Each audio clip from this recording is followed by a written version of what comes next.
No era ese el sonidito que esperaban muchos. Voy a parar ese. No es una ráfaga nueva, ¿no? Esa es, claro, pero no era ese, digo, el sonidito que esperaban muchos, porque nosotros llevábamos mucho tiempo, lo que pasa es que recordamos ahora el espacio de salud ya no tiene un nombre concreto, llamamos Salud al Día.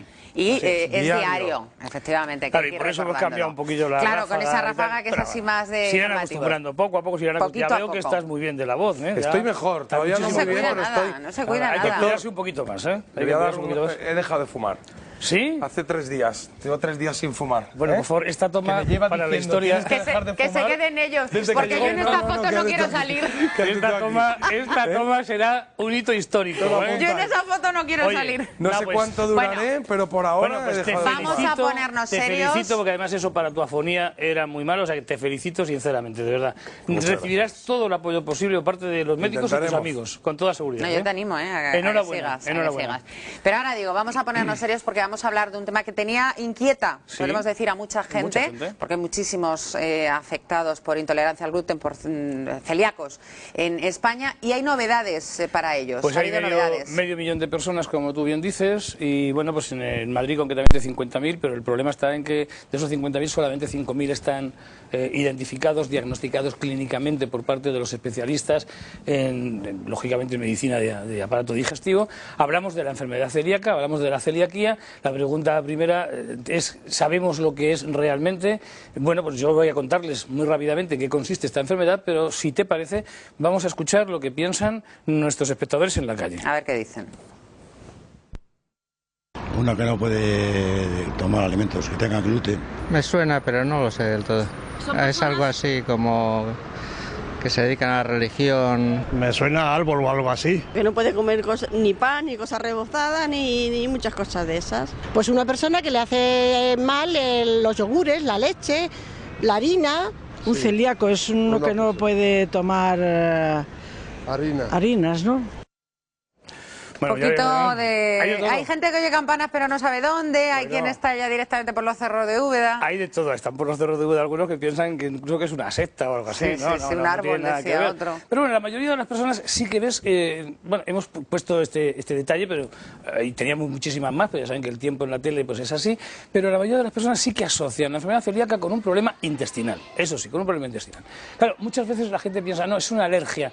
Bueno, yo tengo que decirles que no es ninguna enfermedad alérgica, que es una enfermedad inflamatoria del aparato digestivo y concretamente del intestino delgado, donde se absorben los alimentos. Entonces, esa inflamación provocada por el gluten, que es uno de los componentes de los alimentos, pues provoca una mala absorción. Por tanto, diríamos, los médicos tendríamos que decir que es una intolerancia a este producto, que es el gluten, que está en las harinas, fundamentalmente de la harina, el trigo, la cebada, el centeno.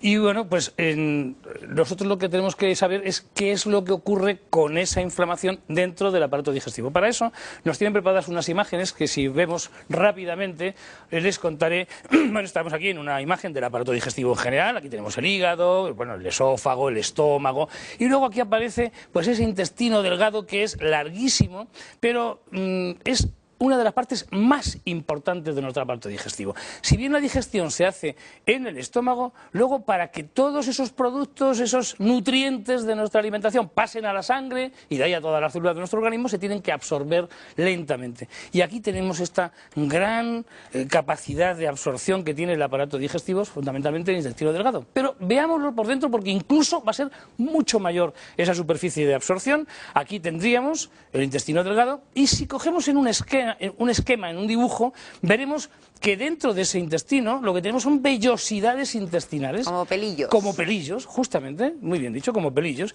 Y entonces, claro, esta superficie, imagínate que puedan ser 10 centímetros, se convierte en 25 o en 30 centímetros. ¿Por qué? Porque está saliendo y subiendo y bajando, y entonces todo esto sería la superficie de absorción. Pasamos a la siguiente y lo vemos con más detalle. Aquí tendríamos, ¿verdad?, en cada pelillo que tú dices, cada vellosidad intestinal, pues va a tener su arteria, arteria, su vena, su nervio, de tal forma que tiene su propia vida y en cada pelillo de estos vamos a tener una superficie importantísima de absorción intestinal. Si ahora lo vemos al microscopio, ya nos salimos del esquema y nos vamos a lo que los médicos estamos viendo, pues aquí ves un corte del aparato digestivo y vemos cómo estos flecos, cómo justamente estas vellosidades tienen vida propia.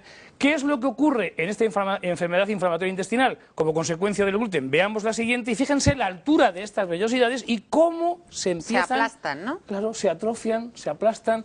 ¿Qué significa esto? Que tenemos menos superficie para poder absorber los alimentos. Y si ya pasamos a la siguiente, en la que estamos en una enfermedad franca, importante, vemos que se ha aplanado prácticamente la mucosa del intestino y entonces ha disminuido claramente la absorción de los alimentos como consecuencia de que el gluten ha provocado esta inflamación. Hay una cosa que has dicho, Jesús, que a mí me llama la atención, y es que hay muchísima gente que tiene esa intolerancia al gluten y sin embargo no lo saben, no están diagnosticados. Claro, ¿Cómo pueden ellos sospechar o pueden...? Bueno, la sospecha se hace concretamente por los datos clínicos y por la sintomatología. Pues claro, si no absorbemos bien los alimentos, pues estamos en un síndrome de mala absorción y por tanto podemos tener diarreas, vómitos, bueno, pues además como no se absorben los nutrientes podemos tener anemia por falta de hierro, de ácido fólico, de vitamina B12, incluso es una enfermedad que no solamente se da en niños, también se puede dar en adultos, hay dos tipos de enfermedades y puede provocar a la larga, lógicamente, una disminución de absorción de calcio, por tanto la osteoporosis. Ante todos esos datos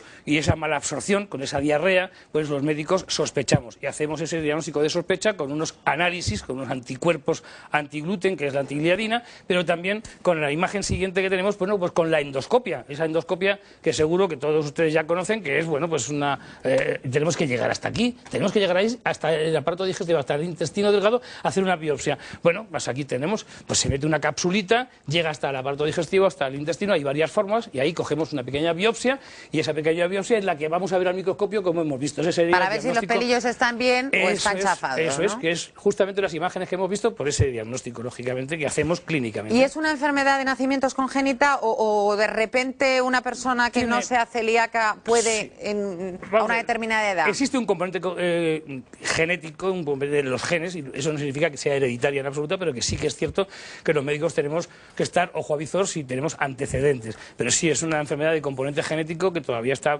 por descubrir. Pero me refiero, ¿es de nacimiento? O sea, bueno, ¿se es o se puede desarrollar a lo largo de la vida? Se es de nacimiento, lo que pasa es que existe una enfermedad potencial y que no tienes por qué desarrollarlo aunque tengas esos anticuerpos y que sí que puedes desarrollar la enfermedad normalmente a partir del año y medio, 2 años, que es cuando se introducen todos estos alimentos, o bien cuando tengas 40 o 50 años. Sí, yo todavía no lo soy, pero yo lo puedo tener porque a lo mejor potencialmente sí que lo soy, ¿no?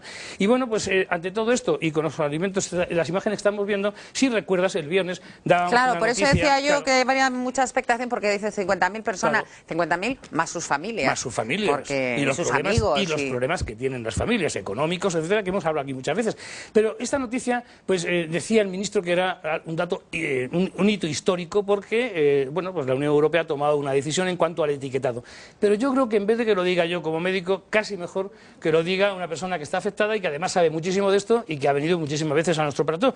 Está con nosotros por teléfono en esta ocasión doña Manuela Márquez, que es la directora general de la Asociación de Celíacos de Madrid, a quien saludamos ya. Manuela, buenos días. Hola, buenos días. Hola, Manuela, buenas. Hola. Pues muchas gracias por estar con nosotros. A mí me gustaría conocer tu opinión experta como persona afectada y además como directora de la asociación en cuanto a este, parece ser, pongo entre comillas, hito histórico que dice nuestro ministro. Pues sí, en principio es un hito porque es cierto que hasta el momento no existía ningún tipo de normativa, pero opino que tenerla a cualquier precio no es avanzar, es retroceder y voy a explicar el porqué. En resumen, el nuevo reglamento establece para los productos especiales sin gluten, es decir, panes, galletas, harinas, etcétera, sin gluten, 2 niveles de gluten, hasta 20 miligramos de gluten por kilo y hasta 100, que se van a etiquetar como exento de gluten o contenido muy reducido en gluten, respectivamente. En segundo lugar, el almidón de trigo puede utilizarse para la elaboración de estos productos en cualquiera de las categorías antes mencionadas, con lo que ello supone, pues el almidón de trigo, conseguirlo sin el gluten es muy difícil.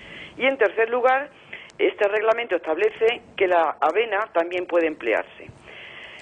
Los puntos que acabo de mencionar son los más preocupantes, pues en España, a pesar de... Manuela, perdona que te interrumpa, sabes que vamos despacito, yo tengo mucha menos idea, pero te pregunto, en lo que estoy entendiendo, ¿eso quiere decir que tú puedes comprar un producto que ponga sin gluten y que lleve gluten?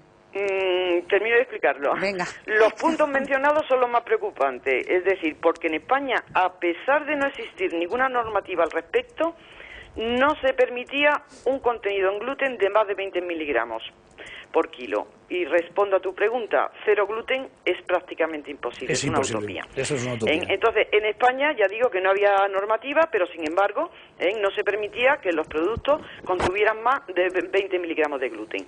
Tampoco se permitía la utilización del almidón de trigo ni la avena como ingrediente para la elaboración de este tipo de producto. Pero además, por otro lado, el reglamento también establece que para los productos de consumo normal, es decir, embutidos, salsa, etcétera, que puedan ser etiquetados como exentos de gluten en hasta 20 miligramos. En este artículo del reglamento debe de haberse basado el ministro al manifestar que a partir de ahora el número de productos etiquetados sin gluten podría duplicarse en un año, que supondrá para el celíaco un ahorro del 30% en la compra, que la variedad de los productos etiquetados con la mención exento de gluten aumentará la diversidad de la dieta y que ahorrará tiempo al hacer la compra. Pues eso es fundamental.